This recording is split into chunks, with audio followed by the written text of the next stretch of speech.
কৃষ্ণ শংকৰ গুৰু হৰে ৰাম ৰাম ৰাম ৰাম ৰাম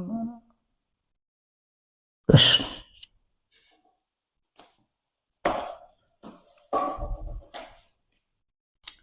পৰলোক সময়ৰ বান্ধৱ হৰিৰ নাম, হব এৰি যিহেতু সমৰে, এতেক্ষণে কি কাৰণে হেনয় হৰিৰ নাম, মলমতে নৰে নসো মৰে। মানুহে পাৰ্থিৱ দেহৰি পৰলোকলৈ যোৱাৰ সময়ত সকলো চিন্তা ত্যাগ কৰে। যেতিয়া মৃত্যুৰ গভীৰ যন্ত্ৰণাই মানৱ দেহ জৰ্জৰিত কৰি তোলে, তেতিয়া মানুহে জ্ঞান কৰ্ম আত্মীয় স্বজন ধন সম্পত্তি সকলোকে চিন্তা এৰি পেলায় আৰু সেইবোৰ একোৱেই লগত নাযায় বুলি জানিও সেই কথা ৰক্ষা কৰিব নোৱাৰিব, জানি হৰিনাম সুমৰিবলৈ চেষ্টা কৰে। কিন্তু সেয়া মানুহৰ বৃথা চেষ্টা। কিয়নো যদি কোনো লোকে আগৰে ধন অৰ্জন কৰি সাঁচি ৰখা নাই, বিপদকালত বাকচত ধন বিচাৰিলে ধন ক'ৰ পৰা পাব? ঠিক তেনেদৰেই যদি জীৱনৰ সচেতন কালত বা সুস্থ অৱস্থাত হৰিনামক পৰম বান্ধৱ বুলি অতি শ্ৰদ্ধাৰ যত্ন সহকাৰে অনুশীলন নকৰে, তেওঁ মৃত্যুৰ কালত সেই নাম বিচাৰিলে নাপাব। সেই ঘোষাত কণ্ঠকতা গুৰুজনাই জগতবাসীক ৰক্ষা কৰি সকীয়াই দিছে যে হৰি নামেহে জীৱনৰ অন্তিম কালৰ বন্ধু হয়। তেন্তে মলমতী বা অপবিত্ৰ মনৰ লোকসকলে এতিয়াই অৰ্থাৎ সময় থাকোঁতেই সেই পৰম বান্ধৱ হৰিনাম অনুশীলন নকৰে কিয়? দুৰ্ঘোৰ সংসাৰ এইটো ব্যাধিৰ ঔষধ মহা, তেজি হৰি নামক সম্প্ৰতি, কমন উপায় আন পণ্ডিত সকলে আবে, লভিবেক আপোন কোটি। শোক তাপ জৰা মৃত্যু ভয় আদি উপবৰ্গৰ সমূহক সংসাৰৰ ব্যাধি বুলি কোৱা হয়। যি ব্যাধিয়ে জীৱনক নানা নিকাৰ ভঞ্জায়, সেই ব্যাধি ৰোগ হ'লেই ইয়াৰ আৰোগ্যৰ বাবে ঔষধৰ প্ৰয়োজন আছে। মহাপুৰুষ শ্ৰীমন্ত শংকৰ গুৰুৱে হৰি ভক্তিক এই সংসাৰৰ বা বিষয় ব্যাধিৰ ঔষধ হিচাপে ব্যৱহাৰ কৰিছে। বিষয় ব্যাধি ঔষধ মাগু ভকতি অমিয়া বুলি কীৰ্তনত উল্লেখ কৰিছে। যি লোকে এই হৰিনামক ভৱ ৰোগৰ পৰা ঔষধ হিচাপে অৰ্থাৎ শোক তাপ জ্বৰ আদি মৃত্যু ভয় আদিৰ নিবিকাৰৰ উপায় হিচাপে অনুশীলন কৰা নাই, তেওঁলোকে কেতিয়াও এই ভৱ ৰোগৰ পৰা মুক্ত নিষ্কৃতি নাপায়। এই ঘোষাত কণ্ঠকতা মহাপুৰুষজনাই আক্ষেপ কৰি কৈছে যে যিসকলে পণ্ডিতে অসাৰ জ্ঞানকেই সাৰ বুলি ভাবি হৰি ভক্তিক পিঠি দি আত্মসৃষ্টি লাভ কৰিছে, তেওঁলোকে কিহৰ সহায়ত দুৰ্ঘোৰ সংসাৰ ৰোগৰ পৰা নিষ্কৃতি লাভ কৰি বা মুকুতি পাব? লভিব মনুষ্য তনু যিখ পণ্ডিত নৰে, নাসাধিলে গতে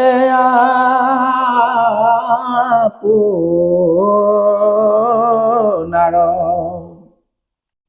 কোটি জনমক লাগে সংসাৰ সাগৰে মজি, ফুৰিবেক ভুন্দিয়া নিকাৰ।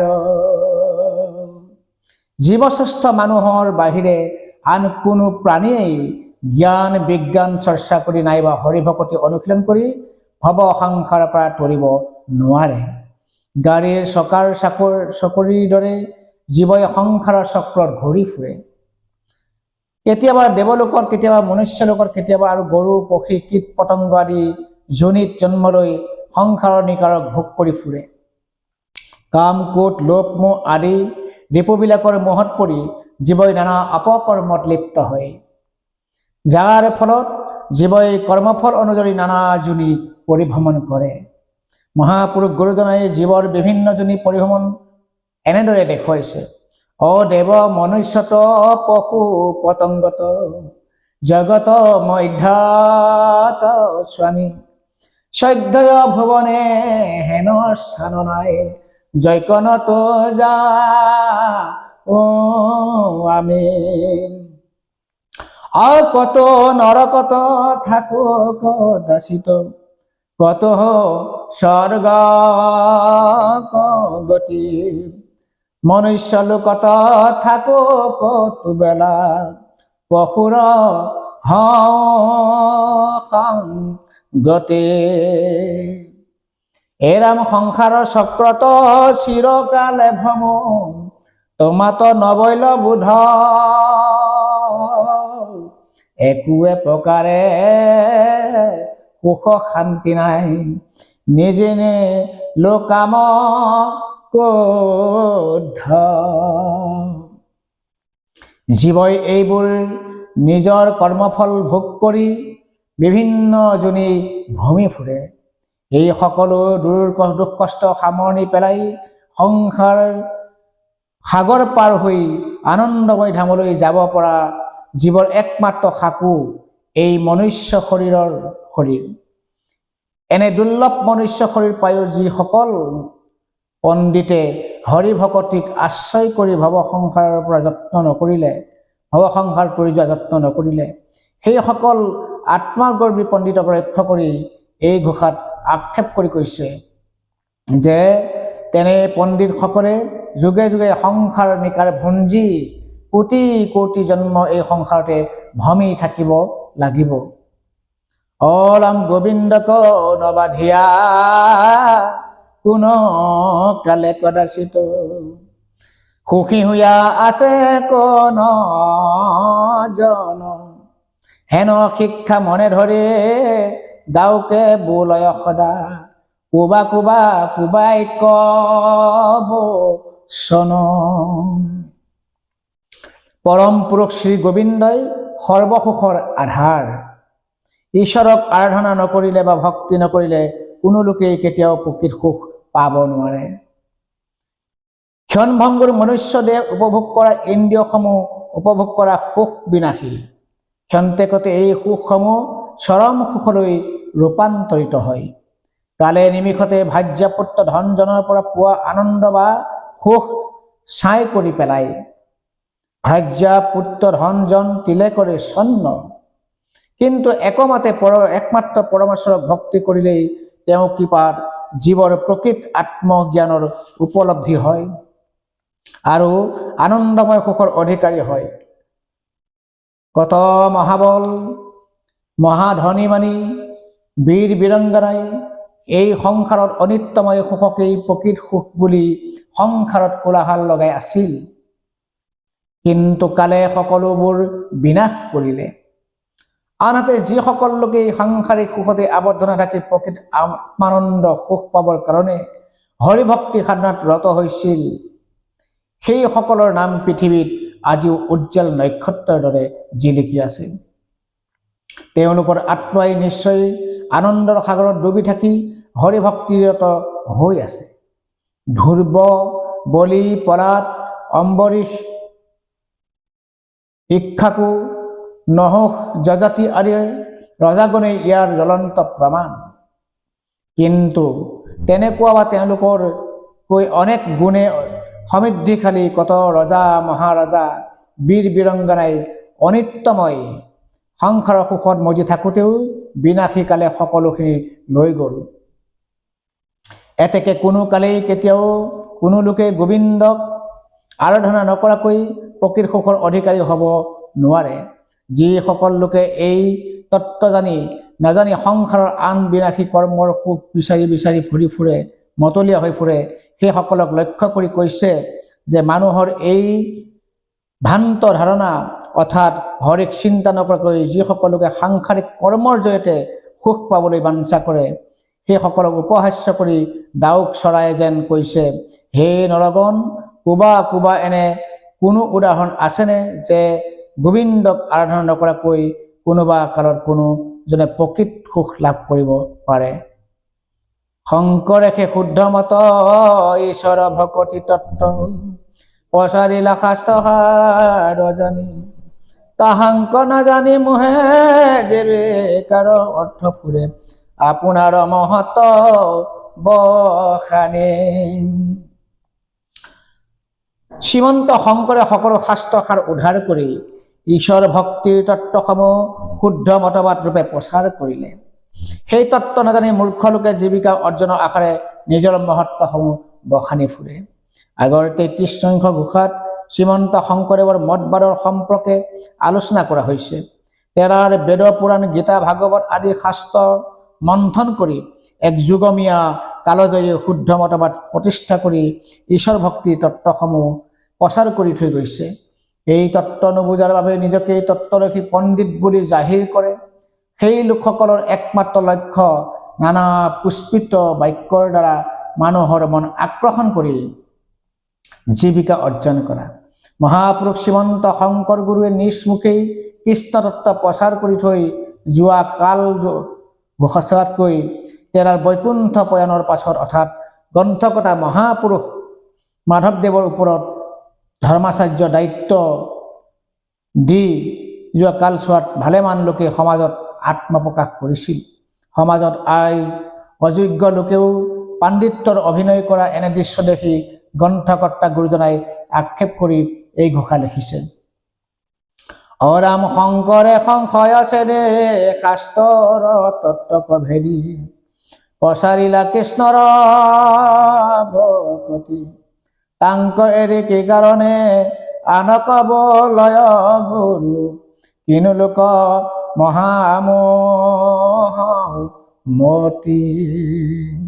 বাপসকল, অসম ৰাজ্যত মহাপুৰুষ শ্ৰীমন্ত শংকৰদেৱৰ আবিৰ্ভাৱৰ আগলৈকে ইয়াৰ লোকসকলে বিশুদ্ধ কৃষ্ণ ভক্তি পন্থৰ পৰা বঞ্চিত হৈ আছিল। লোক সমাজৰ সেই সময়ত ধৰ্মৰ নামত নানা দেৱ দেৱী পূজা পাতল, ভূত প্ৰেত, ডাইনী, দক্ষিণীৰ নামত বলি বিধান আদিৰ ব্যৱস্থা প্ৰচলিত হৈ আছিল। সমাজত দুই শ্ৰেণীৰ লোক আছিল। কিছু লোকে বৈদিক ধৰ্মমত বেদবিহিত ব্যৱস্থাৰে ইন্দ্ৰ, সূৰ্য, চন্দ্ৰ, বায়ু, বৰুণ, শিৱ আদিৰ পূজা কৰিছিল। সেই লোকসকলৰ একমাত্ৰ কাম্য আছিল সাংসাৰিক সুখ ভোগ আৰু পৰকালৰ স্বৰ্গপ্ৰাপ্তি। সমাজৰ এক শ্ৰেণীৰ লোকে বৈদিক সভ্যতাৰ পৰশ পোৱা নাছিল। তেওঁলোকে দেৱ দেৱীসকলক পূজা কৰি স্বৰ্গ সুখ কামনা কৰা নাছিল। মাত্ৰ হাঁহ, ছাগলী, গাহৰি, মহ আদি বলিৰ দানেৰে কেতবোৰ শুদ্ধ দেৱ দেৱী আৰু ভূত প্ৰেত, ডাইনী, যখিনীৰ পূজা কৰি সুখেৰে জীয়াই থকাৰ কামনা কৰিছিল। কোনো লোকে নিৰ্গুণ বিশুদ্ধ কৃষ্ণ ভক্তিৰ সম্ভৱ পোৱা নাছিল। মহাপুৰুষ শ্ৰীমন্ত শংকৰদেৱৰ এই দক্ষিণী অসমত জন্ম লৈ অনেক কায়ক্লেশ স্বীকাৰ কৰি বেদ বেদান্ত দৰ্শন, ৰামায়ণ, মহাভাৰত, পুৰাণ আৰু গীতা ভাগৱতৰ সাৰ উদ্ধাৰ কৰি আনি একমাত্ৰ বিশুদ্ধ কৃষ্ণ ভক্তি প্ৰচাৰ কৰিছিল। সকলো দেৱ দেৱী বাদ দি একমাত্ৰ কৃষ্ণৰ চৰণতে আশ্ৰয় বা শৰণ গ্ৰহণ কৰি তেৰাৰ গুণনাম যশ আদি শ্ৰৱণ কীৰ্তন কৰাই সকলো শাস্ত্ৰৰ মূল তত্ত্ব বুলি প্ৰচাৰ কৰিছে। গুৰুজনাৰ প্ৰচাৰিত এই কৃষ্ণ ভক্তিৰ পন্থ সকলো প্ৰকাৰৰ সংশয় ৰহিত। তেৰাই অকল শাস্ত্ৰ ভাগৱত লিখি পুথিৰ মাজতেই ভক্তিৰ উপদেশ দি যোৱা নাছিল। আপুনি আচৰি কৰ্ম আনক শিকাই, এই সিদ্ধান্ত গীতা ভাগৱতে কয়। এই কথাৰ সাৰ্থকতা ৰক্ষা কৰি নামঘৰ সাজি 7 খলপীয়া সিংহাসন প্ৰতিষ্ঠা কৰি ভগৱন্তৰ বাক্ময় মূৰ্তি স্বৰূপ ভাগৱত গ্ৰন্থ সিংহাসনত থৈ নিজে সেৱা কৰিছিল আৰু আনকো সেৱা কৰিবলৈ শিকাইছিল। সেই সিংহাসনেই পিছত গুৰু আসন নামেৰে নামাকৰণ হৈছে। তেৰাই সেই সিংহাসনৰ সন্মুখত জীৱৰ কৃষ্ণমুখী কৰাইছিল। ভক্তি ৰাজ্যখন বৰ্তি থাকিবৰ বাবে অতি নীতি শৃংখলাৰে সকলো দিশতে সমাজখন সজাইছিল। ভকতীয়া পোছাক পৰিচ্ছেদ, চুলি ৰখা, আচাৰ ব্যৱহাৰ, ধুতি নীতি আদিৰে তেওঁ সমাজখনক নকৈ সজাই তুলিছিল। অকল সেয়ে নহয়, বিভিন্ন শ্ৰেণীৰ লোকে কৃষ্ণ ভক্তিৰ আস্বাদন কৰিব পৰাকৈ নৃত্য, গীত, চিত্ৰশিল্প আদিও প্ৰচাৰ কৰিছিল। ঘোৰতাল, নেগেৰা, কৰতাল, দবা, অংকীয়া ভাওনা আদিৰ সৃষ্টি কৰি হৰিনাম কীৰ্তনৰ ধ্বনিৰে ভূত প্ৰেত খেদি মানুহৰ মনত থকা সংশয় আঁতৰাই এখন শ্ৰেণীহীন সমাজ ৰচনা কৰিছিল। ভক্তি তত্ত্বৰ জৰিয়তে মানুহৰ মনৰ মৰি দূৰ কৰি একাত্মবোধ আনি দিছিল। লোক সমাজত শংকৰদেৱৰ প্ৰচাৰিত ভক্তি ধৰ্মৰ চালনীত ম্লান কৰি নিৰ্মল হৈছিল। বহুলোকেই কুলশীলতাৰ অসাৰ সদৰ্প আৰু সমাজত পিছপৰা লোকসকলে নিচাত্মিকা মনোভাৱ এৰি এখন সুমধুৰ সমাজ ৰচনা কৰিবলৈ সক্ষম হৈছিল। মুঠতে অসম দেশত কৃষ্ণ ভক্তিৰ ধৰ্ম আৰু ভাগৱত ধৰ্ম প্ৰচাৰৰ ক্ষেত্ৰত শংকৰদেৱে কোনো অপূৰ্ণ বিষয় সম্পূৰ্ণ কৰি থৈ যোৱা ব্যৱস্থা বাদ কৰি থোৱা নাছিল। সকলো তেৰাই একে হাতে একে মুখে একে চিন্তাৰে শেষ কৰি থৈ গৈছে। সেয়েহে তেৰাৰ অৰ্থাৎ শ্ৰীমন্ত শংকৰদেৱে অসমীয়া সমাজ একমাত্ৰ কল্পতৰু স্বৰূপ গুৰু। কিন্তু তেৰাৰ বৈকুণ্ঠ প্ৰয়াণৰ পাছতেই ন্যস্ত স্বাৰ্থশীল লোকসকলে নিজকেই গুৰু বুলি সমাজত জাহিৰ কৰি শংকৰদেৱৰ প্ৰচাৰ কৰা ধৰ্মৰ এটি অপভ্ৰংশ খণ্ডকে ধৰ্ম বুলি প্ৰচাৰ কৰি জনসাধাৰণৰ পৰা ঐক্য সংহতি বিনষ্ট কৰিলে। তাৰ ফলতেই অনেক দিনলৈকে দুৰ্ভগীয়া অসম জাতিয়ে ভোগ কৰিব লাগিব।